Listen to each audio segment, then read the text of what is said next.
Y ahora con ustedes el pastor Medardo Arrieta, del Centro de Enseñanza Piedras Vivas, la palabra revelada.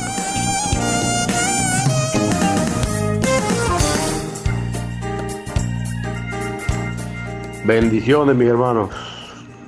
Les hablo su hermano y su amigo José Medardo Arrieta Martínez, en esta oportunidad con el capítulo 7 de Fiestas de Israel, y hoy vamos a hablar de el día de la expiación. Y los versículos claves son Levítico 16, 1 al 34, Levítico 23, 26 al 32, Número 29, 7, Zacarías 3, del 1 al 10, Hebreos 4, 16, Hebreos 7, 19, Hebreos 7, 25, Hebreos 10, del 1 al 2 y Hebreos 10, 22. Bueno, el día de la expiación era la sexta fiesta anual de Israel. Se llevaba a cabo en el día 10º del séptimo mes. La ceremonia implicaba, en el día de la expiación, probablemente era la más completa de las otras fiestas. Todo el capítulo de Levítico 16 describe los detalles de ese día. En resumen, este es el día donde el sacerdote realiza una expiación para el tabernáculo de Dios utilizando la sangre de un becerro y de un carnero. La ceremonia proseguía de la siguiente manera. Primero, el sumo sacerdote lavaba por completo su cuerpo con agua pura y se ponía una vestidura de lino fino que se decía era necesaria para prevenir que la carne fuera vista. Éxodo 28, 42, miren lo que dice: y les harás calzoncillos de lino para cubrir su desnudez, serán desde los lomos hasta los muslos, y estarán sobre Aarón y sobre sus hijos cuando entren en el tabernáculo de reunión o cuando se acerquen al altar para servir en el santuario, para que no lleven pecado y mueran. Es estatuto perpetuo para él y para su descendencia después de él. El becerro era llevado delante del Señor, el carnero, y el sumo sacerdote confesaba sus pecados personales y los pecados de su casa, o sea, de los levitas, pues, sobre el animal. Después el animal era ejecutado y su sangre se ponía dentro de un tazón. Seguidamente traían delante del Señor 2 machos cabríos de la congregación. Se echaba suerte sobre los 2 machos cabríos. Uno era escogido para ser ofrecido al Señor. El otro era como un azazel. Esta es una palabra hebrea que significa Satanás o eliminación completa. Existen ciertos debates en esto. Después de esta selección, el sumo sacerdote tomaba un recipiente lleno de brasas de fuego del altar, los ponía en el incensario, luego tomaba un puñado de perfume aromático y entraba al tabernáculo. Más allá de ambos velos era donde él entraba. Él ponía el incensario ardiendo delante del arca, lanzaba el incensario sobre el fuego y dejaba que la nube de humo llenara el lugar santísimo. Luego, el sumo sacerdote salía del tabernáculo tomaba el tazón que contenía la sangre del becerro y entraba nuevamente al tabernáculo más allá del velo. Él rociaba la sangre sobre el arca del pacto y luego se retiraba. Seguidamente mataba al macho cabrío que había sido escogido para el Señor, tomaba su sangre y la llevaba al tabernáculo y realizaba el mismo procedimiento con esta sangre como lo había hecho con la sangre del becerro. El sumo sacerdote se encargaba luego de mezclar la sangre del becerro con la sangre del macho cabrío y la rociaba sobre el altar, alrededor del altar de incienso que precedía el velo. Finalmente, el sacerdote salía del tabernáculo y se acercaba al macho cabrío que estaba vivo, dedicado a Azazel, ¿sí? Ponía sus manos sobre la cabeza del macho cabrío y confesaba sobre él todas las iniquidades y transgresiones de Israel. Y dejaba ir al macho cabrío a una tierra inhabitable para que nunca más fuera visto. Los cuerpos del becerro y del macho cabrío eran arrastrados fuera del campamento y quemados. Hay unas interpretaciones comunes del día de la expiación, y casi todos los libros, comentarios y artículos que he leído concerniente al día de la expiación relacionan esta fiesta con uno o dos de los siguientes aspectos. Primero, lo relaciono con el sacrificio de Cristo en la cruz, con el perdón de pecado y el hecho de que Cristo nos lleva a su Padre detrás del velo. O más comúnmente, el segundo punto es el futuro día del Señor, un día de juicio que está por venir a la tierra. Con eso, esas son las interpretaciones que tiene. La gran mayoría de los libros contemporáneos, ¿verdad?, artículos y páginas web, relacionan las últimas tres fiestas con el fin de los tiempos. Muchos piensan que las trompetas corresponden al rapto. El día de la expiación habla sobre el día del gran juicio por venir. El tabernáculo es un cuadro del milenio o de la llegada de un nuevo cielo y tierra. Por lo que he dicho anteriormente, obviamente es mi creencia que cualquier interpretación futura de la fiesta de Israel es absurda por una serie de razones. Primero, porque el eterno propósito de Dios se ha cumplido en Cristo Jesús. Segundo, porque a pesar de que el cumplimiento de los tipos y sombras suelen tener una manifestación natural, el cumplimiento es en sí espiritual, es eterno y es en Cristo. Vale la pena repetir que Cristo mismo y nuestra unión eterna con Él es el cumplimiento, la realización y la realidad de todo lo que Dios siempre ha hablado. Es la realidad de lo que Dios ha prometido o prefigurado.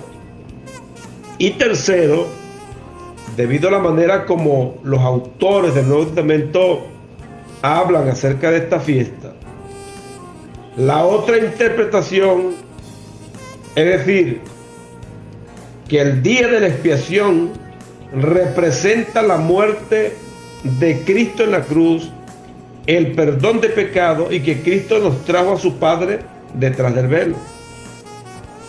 Esa interpretación no es del todo equivocada, pero creo que es insatisfactoria por varias razones. Por ejemplo, si el día de la expiación simplemente representa la muerte de Cristo en la cruz y el perdón de nuestros pecados, entonces, ¿por qué la sexta fiesta? ¿por qué no fue la primera? ¿No tenemos ya un cuadro increíble de la muerte, sepultura y resurrección de Cristo y un pacto basado en una obra terminada dada a nosotros en la primera fiesta? Además, el sumo sacerdote representa a Cristo atrayéndonos a su Padre una vez y para siempre detrás del velo. Entonces, ¿por qué Él escogió vestirse en este día solo de lino blanco? ¿Por qué escogió en el día de la expiación? En el día de la expiación, el sumo sacerdote se despojaba de las vestiduras tradicionales que representaban toda la casa de Israel, con 12 piedras y los 12 nombres de las tribus, y así ir al lugar santísimo que representa el regreso de Cristo al Padre. ¿Por qué el sacerdote salía y entraba y solamente después de que salía enviaba al macho cabrío expiatorio? Y sí, ir al lugar santísimo representa el lugar de 3 días de Cristo en la muerte y juicio, seguido por su reposo en la resurrección. Entonces, ¿por qué entonces vemos el arca y la nube de gloria, la cual supuestamente representa la muerte y separación de Dios? Estas preguntas, mi hermano, nos dejan perplejos y me conduce a indagar por una mayor comprensión de lo que Dios nos muestra en esta fiesta. Déjeme darle mi opinión sobre este día de la expiación. Mire, mi hermano, para mí tiene más sentido que el día de la expiación se trate del acceso o acercamiento que Dios hizo disponible para su pueblo por medio de Cristo. Es un día en el que la casa de Dios es completa y libremente accesible como modo de expiación. Se ha provisto un camino por el cual podemos acercarnos a Dios, y este acercamiento implica una gran división. Tal como la sangre de un macho cabrío que es llevado detrás del velo y el otro macho cabrío es completamente eliminado, así también en la experiencia de cada creyente es guardar estas fiestas que involucran una invitación increíble para acercarse, como también un rechazo inflexible de todo aquello que no es Cristo. Existen muchas razones por las que creo esto, mi hermano. La primera es debido a que esta es la sexta fiesta y no la primera. Cristo ya había regresado a Dios en la primicia y nos atrajo a Dios en Pentecostés. Ahora, en el mes séptimo, todos aquellos que han sido unidos a Dios por el pacto son invitados a acercarse a Él. Más adelante voy a explicar este tema. La segunda razón es el hecho de que la temática general del capítulo 16 de Levítico es el mal acercamiento, a Dios versus el buen acercamiento. Todo el capítulo 16 de Levítico trata con el día de la expiación, pero note cómo empieza el capítulo 16 del 1 al 3 de Levítico. Mire cómo dice: habló el Señor a Moisés después de la muerte de los hijos de Aarón. Di a Aarón tu hermano que no en todo tiempo entre en el santuario detrás del velo, delante del propiciatorio que está sobre el arca, para que no muera, porque yo apareceré en la nube sobre el propiciatorio. Con esto entrará Aarón en el santuario. El capítulo inicia con la expiación de Dios de lo que los 2 hijos de Aarón, a quien los consumió el fuego, se acercaron a Dios de manera equivocada. Ellos no podían acercarse a Él a cualquier hora o de cualquier manera. En el lenguaje del nuevo pacto, este es como que Adán, el hombre equivocado, no puede acercarse a Dios. Existe una manera, tiempo y lugar muy específico para aproximarse a Dios, y Cristo comprende esos tres. Cristo es el camino que Dios ha provisto para que nosotros podamos experimentar la vida detrás del velo. El recordatorio del Levítico 16 lo describe de esta manera. Entonces, no podemos estar inventando como los hijos de Aarón. La tercera razón, que tiene que ver con la definición de la palabra expiación, está en la palabra hebrea que significa cubrir. Expiación es la palabra cubrir. Así que, juzgando tan solo por el significado de la palabra, mi hermano, el día de la expiación no pareciera apuntar al día inicial de nuestro bautismo en la muerte de Cristo. El día de la expiación era el cubrimiento o el recubrimiento anual que permitía un acercamiento diario. Más adelante veremos estas razones con mayor detalle. Expiación igual a cubrimiento.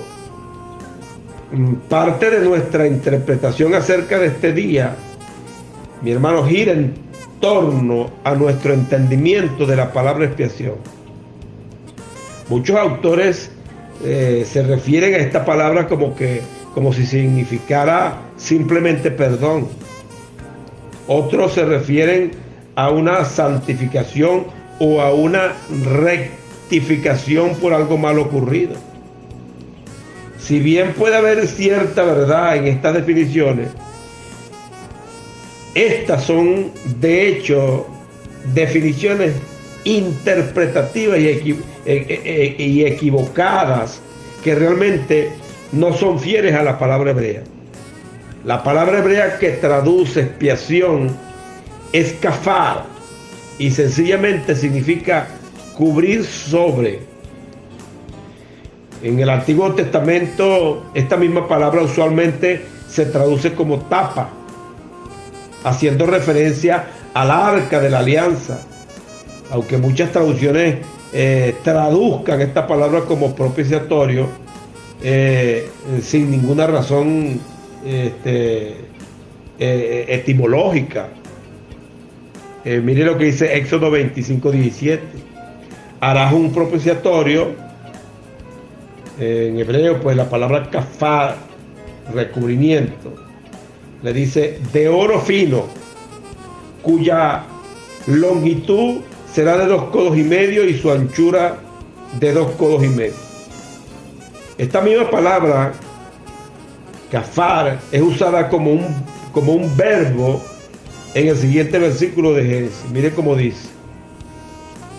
Génesis 6:14 dice: hazte un arca de madera de gofer, harás aposentos en el arca y la calafetearás, en hebreo kafar, con brea por dentro y por fuera. Esa es la palabra cubrir, kafar. La cubrirás con brea por dentro y por fuera. Entonces, la idea de una cubierta es que aparece una y otra vez en los tipos y sombras del Antiguo Testamento. El concepto de cubrimiento es mucho más que la simple idea de que Dios cubre nuestros pecados, los sepulta y los mantiene fuera de su vida.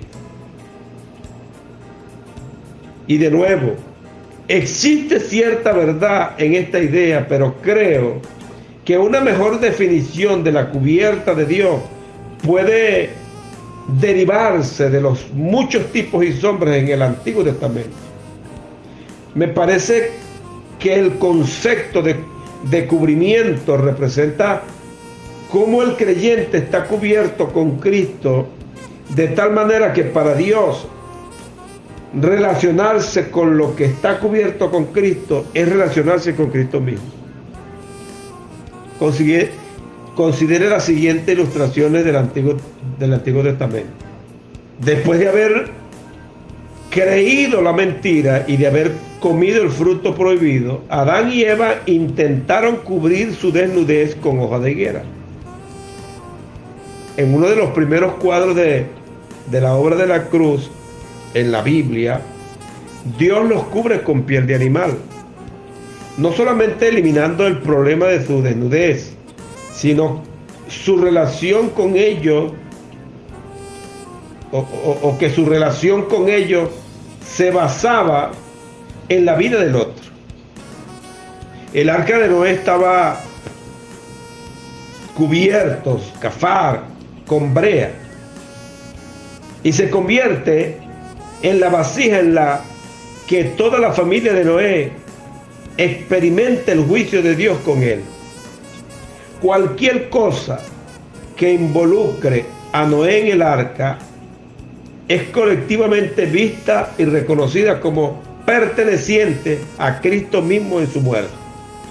El agua no podía penetrar este cubrimiento para destruirlo.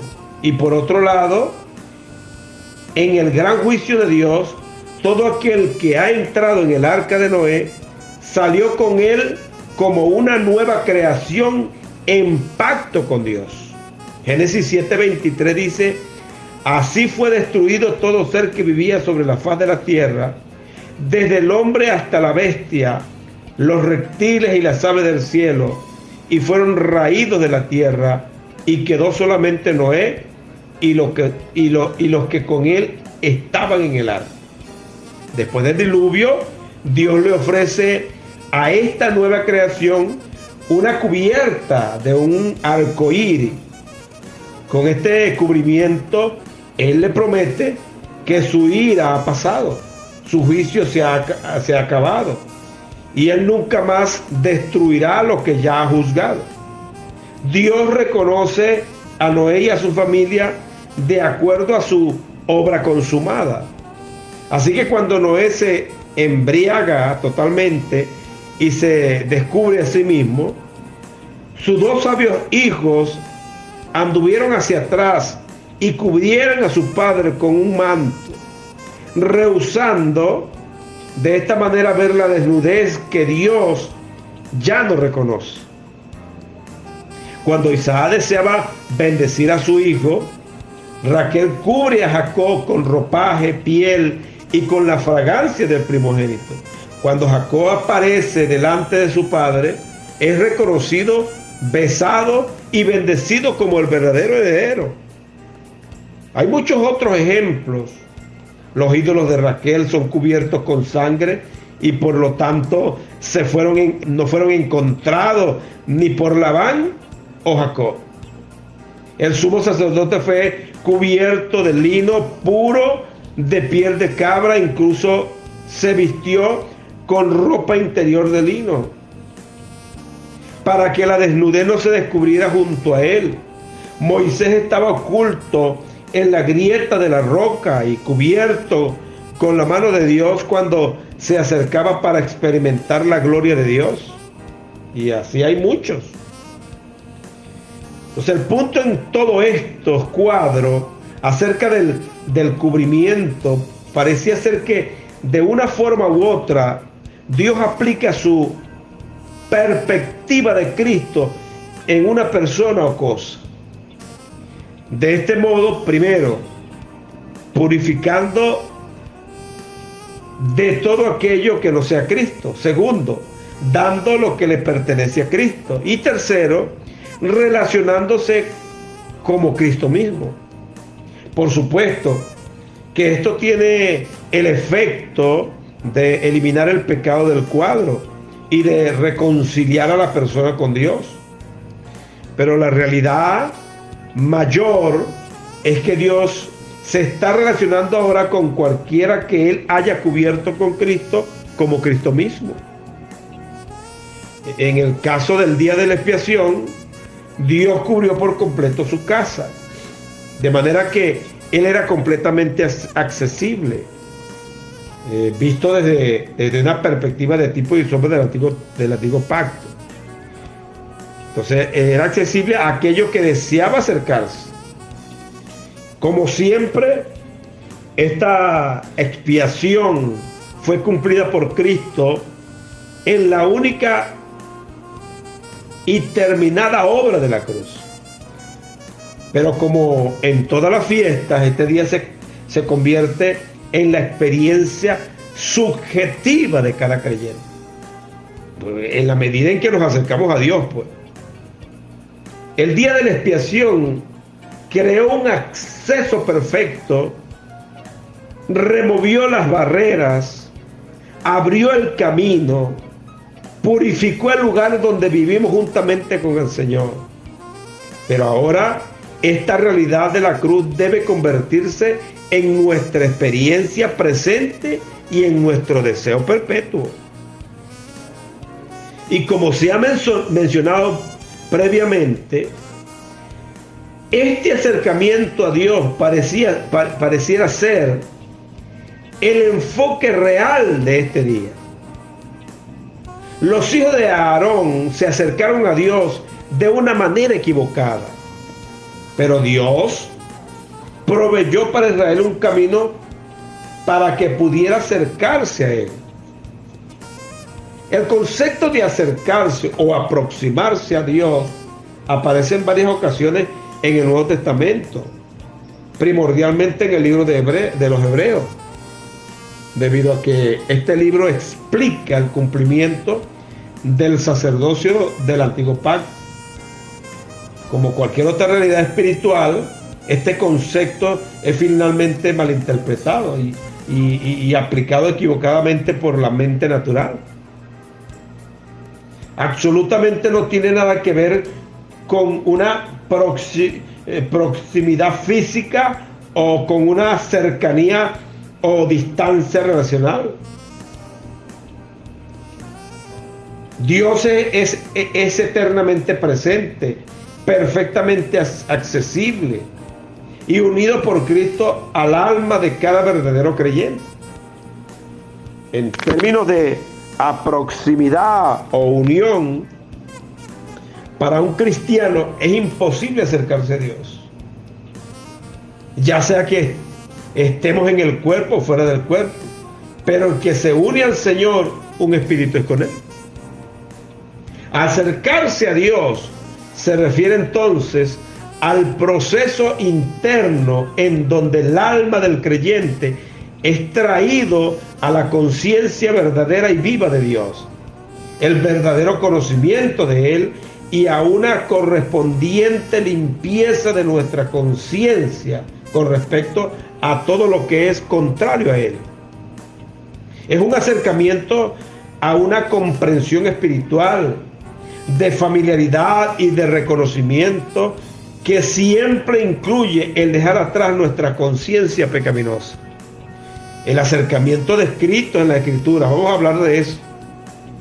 Mi hermano, con todos los tipos y sombras del Antiguo Testamento, el acceso seguro hacia Dios en el día de la expiación y el acercamiento al lugar santísimo tiene un cumplimiento espiritual en el nuevo pacto. El creyente, ahora revestido de Cristo, tiene un acceso libre para experimentar la plenitud del regalo de vida de Dios. Esto es lo grandioso de nuestro llamado. La invitación para conocer y experimentar la profundidad de Dios.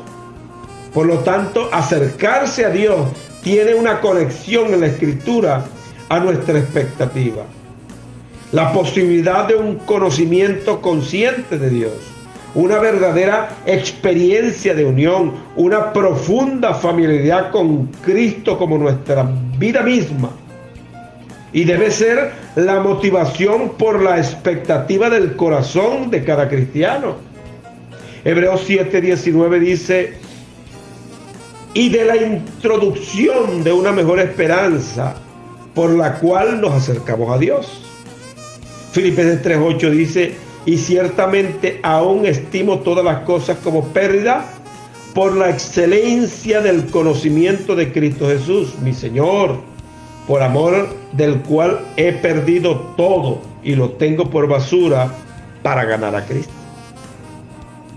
En otros versículos, acercarse a Dios nos relaciona con tomar posesión de lo que Dios ya nos ha dado, o por una salvación que se espera y que ya tenemos. Esta es una forma precisa para describir cómo es que crecemos en Cristo.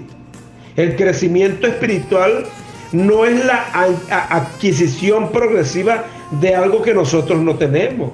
Por el contrario, es el descubrimiento de la experiencia progresiva de todo lo que Dios nos ha dado en Cristo. La tierra de Israel, por ejemplo, fue dada a Israel antes de que ellos siquiera hubiesen cruzado el río Jordán. Pero todo lo que Dios le dio a Israel tiene que ser poseído por la fe. Los versículos a continuación describen esta realidad en el lenguaje de acercamiento a Dios. Mire lo que dice Hebreos 7:25. Por lo cual, después también salvar perpetuamente a los que por Él se acercan a Dios, viviendo siempre para interceder por ellos. Hebreos 4:16. Acerquémonos pues confiadamente al trono de la gracia para alcanzar misericordia y hallar gracia para el oportuno socorro. Este último versículo es fácilmente interpretado. El punto de Hebreos 4:16 no es que nos acerquemos a Dios de vez en cuando y le pidamos cierta ayuda. Aquí la idea es que este mismo acercamiento trata de cómo poseemos, o sea, tomar, descubrir, percibir lo que ahora está disponible en el trono de la misericordia de Dios. Todavía, aún en otros versículos, acercarse a Dios, mi hermano, está relacionada con una purificación del creyente, llamado en otra parte como la purificación de la conciencia.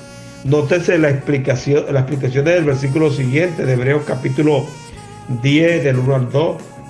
Dice, porque la ley trayendo la sombra de los bienes venideros, no la imagen misma de las cosas, nunca puede, por los mismos sacrificios que se ofrecen continuamente cada año, hacer perfecto a los que se acercan. Y de otra manera cesarían de ofrecerse, pues los que tributan este culto limpios una vez no tendrían más conciencia de pecado. Entonces la comparación que se presenta en Hebreos 10 del 1 al 2 se da entre la sombra y la sustancia. El punto es que la sustancia, a diferencia de la sombra, es un acercamiento hacia Dios que tiene el potencial de hacer perfecto y de remover la conciencia pecaminosa del creyente. Esto es claramente la explicación de los siguientes versículos bíblicos, Hebreos 10, 19 al 22. Dice, así que hermanos, teniendo libertad para entrar en el lugar santísimo por la sangre de Jesucristo, dice el 20, por el camino nuevo y vivo que Él nos abrió a través del velo, esto es, de su carne, y teniendo un gran sacerdote sobre la casa de Dios, acerquémonos con corazón sincero, con plena certidumbre de fe, purificados los corazones de mala conciencia y lavados los cuerpos con agua pura. Santiago 4:8 dice, acercaos a Dios y Él se acercará a vosotros. Pecadores, limpiad las manos, y vosotros los de doble ánimo, purificad vuestros corazones. En cada uno de estos versículos que relacionan acercarse a Dios con purificación, creo que vemos el cumplimiento de los dos machos cabríos del día de la expiación. En el mismo día, en la misma ceremonia, Un macho cabrío era traído al lugar santísimo y el resultado es la eliminación absoluta del otro. Las suertes se echaron y un macho cabrío fue escogido para el Señor. El otro macho cabrío fue escogido para ser azazel, que significa eliminación total o representa el nombre hebreo Satanás. Ambas realidades toman lugar en el corazón del creyente que se acerca a Dios. La medida de Cristo obrando en el alma siempre es reconocida, siempre es aceptada y engrandecida. La medida de pecado que todavía obra por medio de la mente no renovada es, como resultado, eliminada del campamento. El orden de cómo el sacerdote trató con los dos machos cabríos es relevante. El entrar con la sangre, el entrar ahí en el lugar santísimo con la sangre, es seguido con la eliminación del otro. En otras palabras, nuestro acercamiento a Dios es la causa, la purificación de la conciencia es el efecto. El decrecer del hombre equivocado siempre es el subproducto del incremento de Cristo en el alma. Nunca se da en el sentido contrario. Tristemente, muchos cristianos tratan de luchar contra la carne y liberarse, esperando como resultado el incremento de Cristo. Esto nunca va a suceder, mi hermano. Juan el Bautista nos mostró el orden correcto cuando dijo: es necesario que Él crezca, pero que yo mengüe.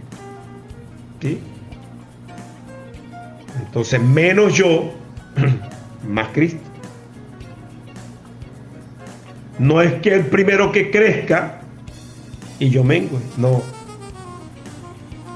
Es necesario que yo mengüe para que Él crezca. Eso está en Juan 3:10.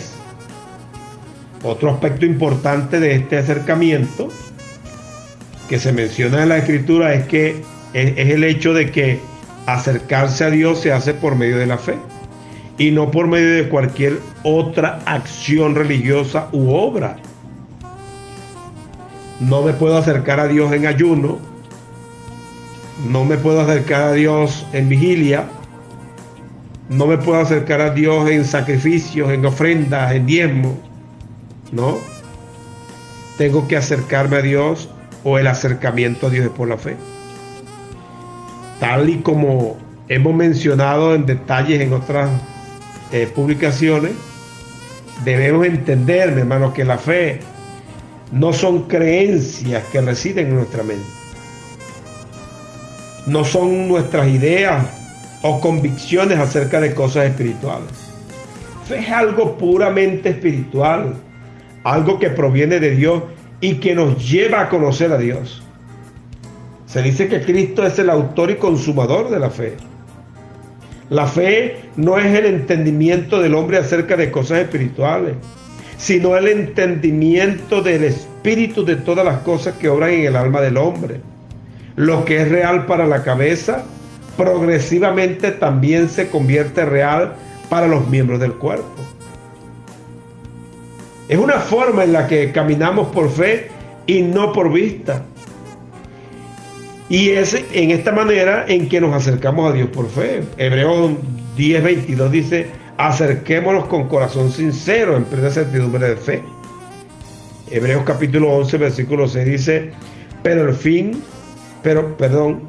la fe, pero sin fe es imposible agradar a Dios, porque es necesario que el que se acerca a Dios crea que le hay. Entonces forma de verbo de la palabra griega fe, ¿ve? Y dice: y que es galardonador de lo que le busca. Entonces, bajo el antiguo pacto, mi hermano, acercarse a Dios solo era posible en lo natural, ¿sí? En tipos y sombras. Mientras que el primer tabernáculo o templo estuviera aún en pie, esto es mientras el primer pacto todavía era la forma en la que Dios se relacionaba con el hombre, todavía Dios no había cubierto el verdadero, no había abierto el verdadero acercamiento por el cual nos acercamos actualmente a Él. No había abierto ese verdadero crecimiento, ¿verdad?, para acercarnos a Él como lo hacemos actualmente y vivimos con Él detrás del velo. Esto es precisamente lo que la autora de los Hebreos nos dice. Hebreos 9, 6 al 11 dice: y así después de estas cosas, dice, en la primera parte del tabernáculo entran los sacerdotes continuamente para cumplir los oficios del culto. Pero en la segunda parte, solo el sumo sacerdote una vez al año, no sin sangre, la cual ofrece por sí mismo y por los pecados de ignorancia del pueblo, dando el Espíritu Santo a entender con esto que aún no se había manifestado, ahí está, el camino al lugar santísimo, entre tanto que la primera parte del tabernáculo estuviera en pie, lo cual es símbolo para el tiempo presente, según el cual se presentan ofrendas y sacrificios que no pueden hacer perfecto en cuanto a la conciencia, ya que consiste solo de comida y bebida, de diversas abluciones y ordenanzas acerca de la carne, impuestas hasta el tiempo de reformar todas las cosas. Pero estando ya presente Cristo, sumo sacerdote de los bienes venideros, por el más amplio y más perfecto tabernáculo, no hecho de mano, es decir, no de esta creación. Había una vestidura, había una vestidura blanca del sacerdote, y de eso quiero hablar un poquito. Generalmente se asume que las vestiduras blancas del sumo sacerdote en el día de la expiación representan a Cristo en su pureza y santidad, acercándose en nuestro nombre a Dios detrás del velo. Yo he mencionado algunos problemas con esta interpretación, y por las razones que hemos mencionado, pareciera que calza más ver al sacerdote con su vestidura de lino blanco, no como un cuadro de Cristo entrando en la presencia de Dios en nuestro nombre, sino como la iglesia o el creyente acercándose a Dios vestido de Cristo. En ambos casos, Cristo es el centro de atención. Él no nosotros, Él, no nosotros, es el medio de acercamiento. Aquí, aquel que asegura la relación, pues, que es Cristo.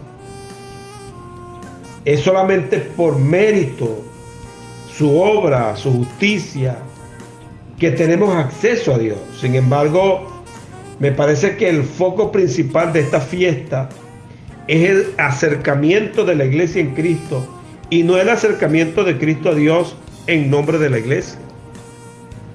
Cada día del año, el sumo sacerdote utilizaba la vestidura usual de los sacerdotes con la coraza, las piedras, el oro, etc. Y todo representaba a las 12 tribus de Israel reunidas en un hombre, buscando acceso a Dios en él. Muy regularmente el sumo sacerdote entraba en estos lugares santos con todo Israel escondido en él, para presentarse ahora por nosotros ante Dios. Pero esta prenda era removida durante el día de la expiación. En mi opinión, para ilustrarnos otro cuadro de la obra del sacerdote de Cristo. El otro lado de la misma moneda. Y de nuevo, no hay contradicciones entre estos dos puntos de vista acerca de la obra de Cristo. Más bien existen dos perspectivas de la misma realidad. A lo largo del año, con las 12 tribus atadas en su coraza, el sumo sacerdote trajo a la iglesia a la presencia de Dios. Pero particularmente en esta fiesta creo que vemos un cuadro del acercamiento de la iglesia a Dios, habiéndonos sido revestidos en la misma, en la vida resucitada de Cristo. Hay varias cosas que parecieran apoyar la idea que el sacerdote en su vestidura de lino blanco representaba el acercamiento de la iglesia en Cristo. Primero que todo, hay otros versículos en la Biblia que asocian la limpieza o el cambiarse de ropa con revestirse de Cristo y subsecuentemente acercándose al Señor.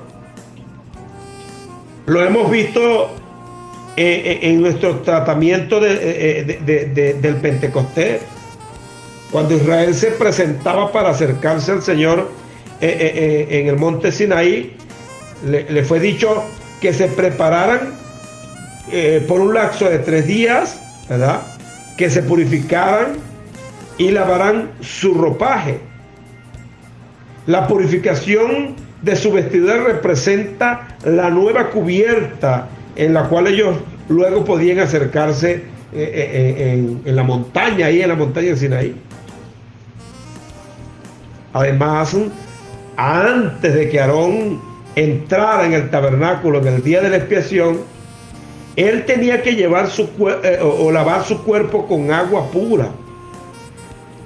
Y de acuerdo con la tradición judía, él también era rociado con las cenizas del becerro rojo mezclado con agua en el tercer y séptimo día previos a la fiesta, en caso de que sin saberlo se hubiera contaminado. Y con esto en mente, miren nuevamente lo que dice Hebreos capítulo 10, versículo 22. Este versículo me parece relacionarse claramente con el acercamiento de Aarón, con la experiencia del creyente. Y dice así: acerquémonos con corazón sincero en plena certidumbre de fe, purificados los corazones de mala conciencia y lavados los cuerpos con agua pura. Ciertamente la preparación de Aarón para acercarse a Dios no está siendo comparada con el regreso de Cristo al Padre, sino comparada con nuestro acercamiento. Dice: acerquémonos a Dios en Cristo. Somos nosotros llamados a experimentar este lavado, rociado y acercamiento a Dios por medio de Cristo. Frecuentemente en el Nuevo Testamento nos insta a ponernos a Cristo o revestirlo de Cristo como una manera de descubrir nuestra eterna reciente experiencia de su vida. Revistiéndonos de Cristo, ¿verdad? Es como llegamos a ver y a conocerlo como nuestra vida, como nuestra cubierta, nuestra justicia, nuestra luz, así como nuestra relación en el Espíritu con otros miembros de su cuerpo. Romanos 13:14 dice: sino vestidos del Señor Jesucristo y no proveáis para los deseos de la carne. Colosenses 3:10 dice: revestidos del nuevo, el cual conforme a la imagen del que lo creó, se va renovando hasta el conocimiento pleno. O sea, ligando esto con la fiesta de la expiación, tenemos mucho más sentido que somos nosotros los que necesitamos estar esta vestimenta de lino puro. Somos nosotros. Necesitamos ser revestidos en Cristo para conocerlo como nuestra pureza y como nuestra relación con Dios, en donde nada de nuestra carne o desnudez es vista. Y finalmente, mi hermano, hay varios lugares en las Escrituras donde se habla de lo que la novia o el creyente le han sido dadas prendas nuevas, limpias como requisitos para acercarse al Señor. hemos hecho referencia de Éxodo 28, donde la implementación de vestimenta de lino se relaciona claramente con nuestra carne siendo cubierta con Cristo. Éxodo 28, 42 al 43 dice: y les harás calzoncillos de lino para cubrir su desnudez, serán desde los lomos hasta los muslos, y estarán sobre Aarón y sobre sus hijos cuando entren en el tabernáculo de reunión, o cuando se acerquen al altar, dice, para servir al santuario, para que no lleven pecado y mueran. Es estatuto perpetuo, dice, para él y para su descendencia después de él. En múltiples versículos en Levítico, mi hermano, la limpieza del cuerpo y la ropa eran como individuos israelitas impuros que fueron restaurados a la comunión con el tabernáculo y con el campamento. Ezequiel 44, en Ezequiel 44, las vestiduras de lino blanco son nuevamente dadas a nosotros como un cuadro de estar vestido de Cristo, de tal manera que elimina la carne de relación y nos permite acercarnos a Dios. Mire cómo dice Ezequiel 44, 16 al 18: ellos entrarán en mi santuario y se acercarán a mi mesa para servirme, y guardarán mis ordenanzas, y cuando entren por las puertas del atrio interior, se vestirán vestiduras de lino, no llevarán sobre ellos cosa de lana cuando ministren en las puertas del atrio interior y dentro de la casa.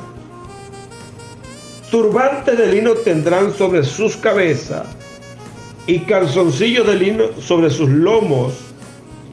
No se ceñirán cosas que los haga sudar. En Zacarías capítulo 3, Zacarías tiene una visión de Josué, el sumo sacerdote traído delante del Señor con ropas viles. Satanás lo acusa, pero el Señor elimina sus vestiduras viles y lo viste con ropa limpia de pies a cabeza. Ahora, cubierto de vestiduras limpias, a Josué le es prometido el acceso a la corte celestial. Después el Señor explica que su siervo, el renuevo, o sea, el Mesías, vendrá y quitará la iniquidad de la tierra un día. Me parece que todos estos versículos apoyan la idea que el acercamiento del sumo sacerdote a Dios en el día de la expiación hablan del acceso del creyente hacia el Señor. El cuerpo de Cristo, revestido completamente en Cristo, ha sido lavado, rociado, y ahora la invitación del Espíritu de Dios es acercándose con un corazón verdadero en plena certidumbre de fe. Y quiero aprovechar en esto último que nos queda, hablar de el día. Esa palabra, el día, para muchos, para los antiguos judíos, ¿verdad? El día de la expiación se llamaba el gran día, o simplemente el día. En el Talmud, el antiguo libro de comentarios, interpretaciones y tradiciones de los sabios judíos, también se relaciona a esta fiesta como el día. Pareciera haber una relación innegable entre el uso de la palabra día en las escrituras y los eventos asociados con el día de la expiación. Las descripciones bíblicas, especialmente en los profetas, acerca del día del Señor pareciera casi siempre involucrar tanto el acercarse a Dios como un juicio terrible de lo que el Señor rechaza. Joel afirma, ahí en el capítulo 2, versículo 11, dice: porque grande es el día del Señor y muy terrible, ¿quién podrá soportarlo? Y a través de los profetas, probablemente no hay otro tema tan predominante como la venida del día del Señor.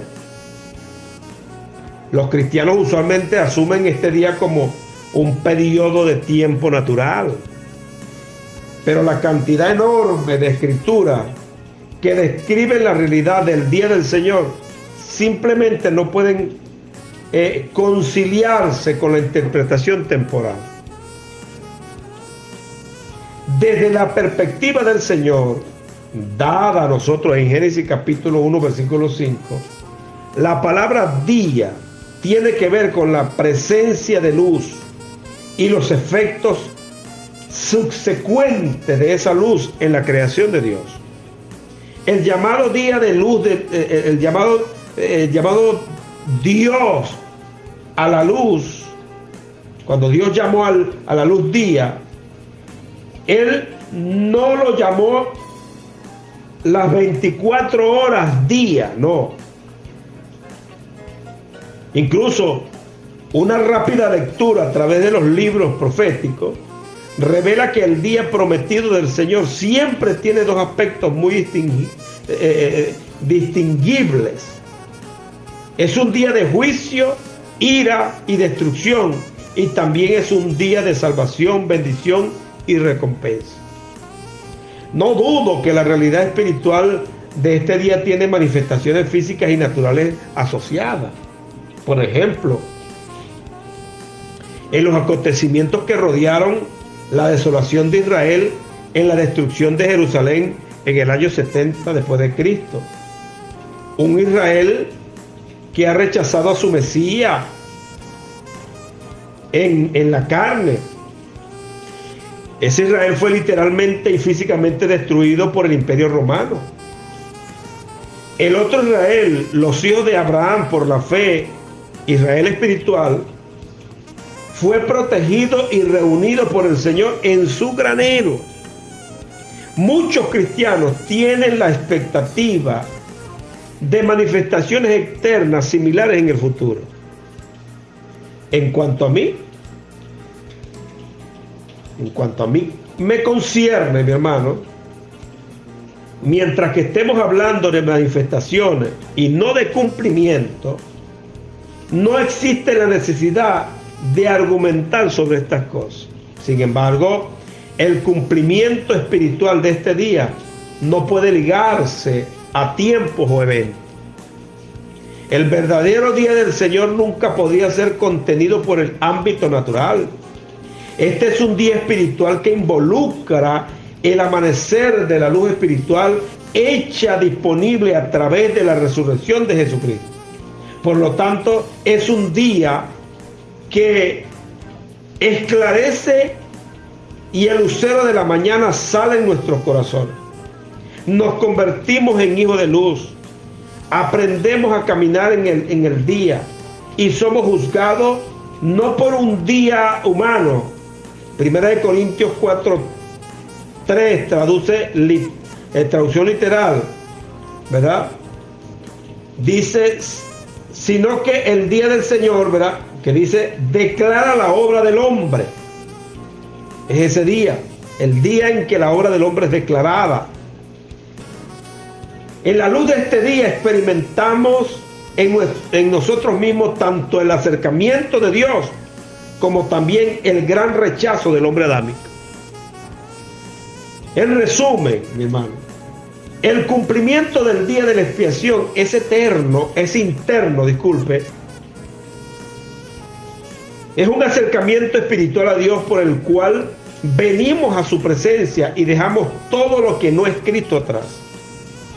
La expiación se perfeccionó en la obra consumada de Cristo en la cruz, pero nuestro acercamiento es un trayecto un acercamiento a Dios que es progresivo. Es progresivo en nuestra alma por fe. Y este acercamiento, mi hermano, es el proceso por el cual el alma aprende a dejar atrás el velo y experimenta la eliminación absoluta de todo lo que Dios ha rechazado. Entonces este día tiene que ver con que algo es rechazado y algo es aceptado. Ese día tiene que ver con el tiempo de la cosecha, cuando el dueño de la siembra dice: recojan la cizaña y quémenla, y recogen el trigo y échenlo a granero. O sea, tiene que ver con destrucción y con salvación. Destrucción a la cizaña y salvación al trigo, que tiene que ver con ese día de la expiación. Mi hermano, bendiciones. Les mando un gran abrazo desde aquí a la distancia. Le habló su hermano y su amigo José Medardo Arrieta Martínez. Bendiciones, mi hermano. Este fue el pastor Medardo Arrieta en La Palabra Revelada. La invitación es para el próximo viernes a partir de las 3 de la tarde, cuando volveremos a ustedes. Feliz tarde. Bendiciones.